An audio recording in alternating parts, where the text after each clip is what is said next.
सद्गुरु, कर्म से जुड़ा एक प्रश्न है।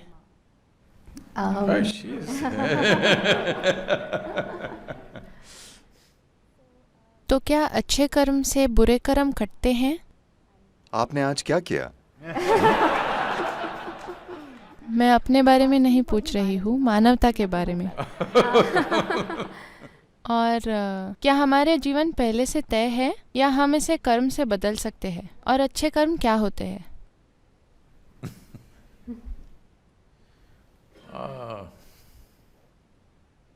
पहले इस शब्द को समझते हैं। मुझे पता है ये अंग्रेजी का हिस्सा बन गया है। कर्म अब एक अंग्रेजी शब्द है। कर्म शब्द का मतलब है काम। आप यहां बैठे हैं, यहां शारीरिक गतिविधि हो रही है, मानसिक गतिविधि हो रही है, भावनात्मक गतिविधि हो रही है और ऊर्जा गतिविधि हो रही है। हम सभी में, चाहे आप जगे हों या सो रहे हों, कर्म के 4 आयाम हर समय होते रहते हैं। आज सुबह जागने से लेकर उस बुरे कर्म के अलावा जो आपने किया, आपको बताने की जरूरत नहीं है। सुबह जागने से लेकर अब तक कुछ ही घंटे हुए हैं। 4 आयामों के कर्म का कितना हिस्सा आपने चेतनता से किया? क्या मुझे उत्तर देना है? मैं अपने काम करते हुए जागरूक नहीं थी, वे बस होते गए। मैं कह रहा हूं कि लगभग हर इंसान के लिए ये 1% से काफी कम है। अगर आप पूरे दिन को देखें तो ये 1% से काफी कम है।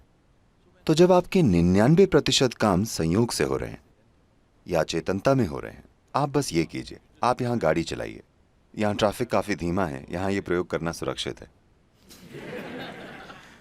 99% समय बस आंखें बंद करके ऐसे बैठिए और बीच बीच में स्टीयरिंग संभालिए। देखते हैं 5 मिनट में आप कहां होंगे। यही दुर्घटना है इंसानी जीवन की। तो आपको ये समझना चाहिए कि ये सबसे गहरा आयाम है पूर्वी सभ्यताओं का। हमने आपको बताया कि आपका जीवन आपका कर्म है, यानी आपका जीवन आपने बनाया है। कोई मैनेजर नहीं बैठा है, मैं आपकी बात नहीं कर रहा हूं। ऊपर कोई मैनेजर बैठकर आपको मैनेज नहीं कर रहा। Your life is your karma. आपका जीवन आपका कर्म है। आप इसे जैसे चलाते हैं ये वैसे ही चलता है, ना कि किसी और तरीके से। सिर्फ इसलिए कि 99% से ज्यादा अचेतन तरीके से हो रहा है, ऐसा लगता है कि कोई अन्य शक्ति आपको चला रही है। सभी बुरे ड्राइवर ऐसे होते हैं, जब वे किसी तरह की टक्कर करते हैं, मैं तो अच्छे से चला रहा था, पता नहीं ये कैसे हो गया। क्या आपने ये सुना है? पता नहीं ये कैसे हो गया, कुछ अजीब सा हो गया और मेरी कार टकरा गई। नहीं, बस आप एक बेकार ड्राइवर हैं। तो जीवन के मामले में भी यही सच है। जीवन में भी यही सच है। हम आपको हर समय याद दिलाते रहते थे। इस पीढ़ी में ये खो गया है। आपकी मां या दादी की पीढ़ी में उठते बैठते वे कर्म, प्रारब्ध, मुक्ति, मोक्ष कहती थी। ये रोजाना की बातचीत थी, ना कि आध्यात्मिक चर्चा। हाँ या ना? हर दिन। अब समय आ गया है कि आप उसे वापस लाएं, क्योंकि कर्म का मतलब है आप खुद को याद दिला रहे हैं कि हर चीज जो मैं कर रहा हूं और नहीं कर रहा हूं वो मेरी बुनियादी जिम्मेदारी है। अगर आप मुझसे पूछें, लोग मुझसे पूछते रहते हैं, मैंने कुछ समय तक इसके बारे में स्पष्ट नहीं कहा था, पर कुछ लोग पूछते रहते हैं, तो इन दिनों मैं उन्हें बता रहा हूं। मिशन क्या है, वे पूछते हैं। मिशन बस यही है, धर्म से जिम्मेदारी की ओर। आपको लगता है कि ये वहां है, नहीं, ये यहां है। कर्म का यही मतलब है कि आप समझते हैं कि आप ही अपने जीवन का स्रोत हैं। क्या ब्रह्मांड में कोई अन्य शक्ति काम नहीं कर रही? हां, कर रही है, लेकिन उसका उपयोग करना भी आपका काम है ना? हेलो, उसका उपयोग करना भी आपका काम है, वरना क्या मतलब है? तो कर्म का मतलब है आपका जीवन आपने बनाया है, कोई और चीज तय नहीं कर सकती।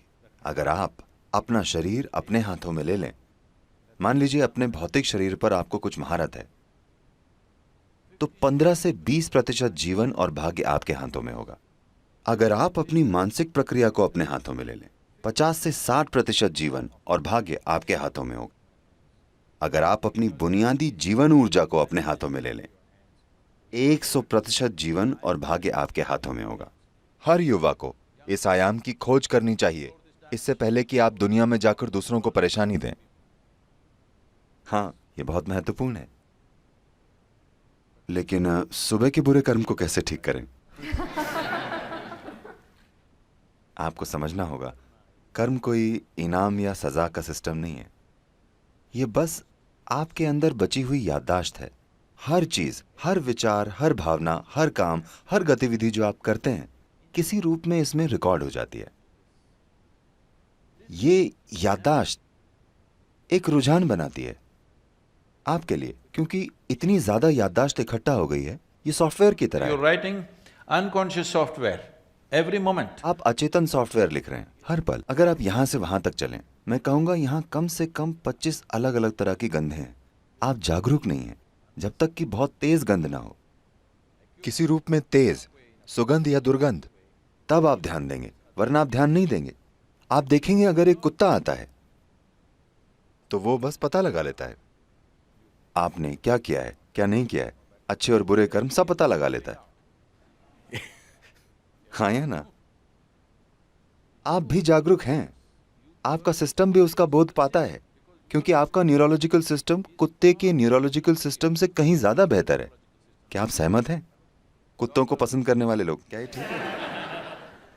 इंसानी न्यूरोलॉजिकल सिस्टम किसी भी प्राणी के न्यूरोलॉजिकल सिस्टम से कहीं ज्यादा विकसित है। आप भी काबिल हैं, पर दिमागी गतिविधि की वजह से आप उसे चूक जाते हैं।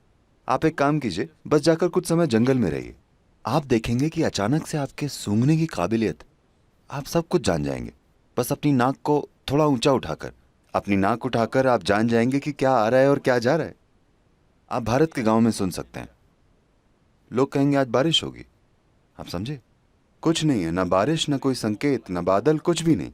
वे बस ऐसे करेंगे और कहेंगे आज बारिश होगी, और बारिश होती है, क्योंकि वातावरण में बदलाव हो रहे हैं। तो इस अचेतन प्रकृति की वजह से अगर आप वहां से यहां आते हैं, तो उदाहरण के लिए ये सारी 25 गंधें सिस्टम में रिकॉर्ड हो जाती हैं, और इसी तरह देखी गई चीजें, सुनी गई ध्वनियां रिकॉर्ड रिकॉर्ड रिकॉर्ड होती हैं। तो जैसी चीजें आपने अंदर ली हैं, आप धीरे धीरे एक अचेतन रुझान बना लेते हैं। अचानक आपको यह पसंद आने लगता है, कुछ और नहीं, क्योंकि आपने वैसी सूचना अंदर ली है। ये रुझान पारंपरिक रूप से, क्योंकि आपने गंधों की बात की है, पारंपरिक रूप से हम इन्हें वासना कहते हैं। वासना बहुत अच्छी अभिव्यक्ति है, क्योंकि वासना मतलब गंध। तो गंध के आधार पर आप उसी तरह का जीवन अपनी ओर खींचते हैं, या आप उस दिशा में जाते हैं, वे यही कहना चाहते हैं। लेकिन मुख्य रूप से इसे आधुनिक शब्दों में कहें तो आप एक अचेतन सॉफ्टवेयर बना रहे हैं, जिससे वे खुद ही एक निश्चित तरीके से काम करने लगता है। इससे फर्क नहीं पड़ता कि सॉफ्टवेयर क्या है। क्या आप उसे फिर से लिख सकते हैं? बिल्कुल लिख सकते हैं, वो भी आपका कर्म है। तो क्या आप अपने द्वारा किए गए अचेतन कर्मों को अपने जीवन की प्रकृति या भाग्य तय करने देंगे, या आप ये सुनिश्चित करेंगे कि आपके द्वारा किए गए चेतन काम आपके जीवन का भाग्य तय करेंगे? ये आपको तय करना है।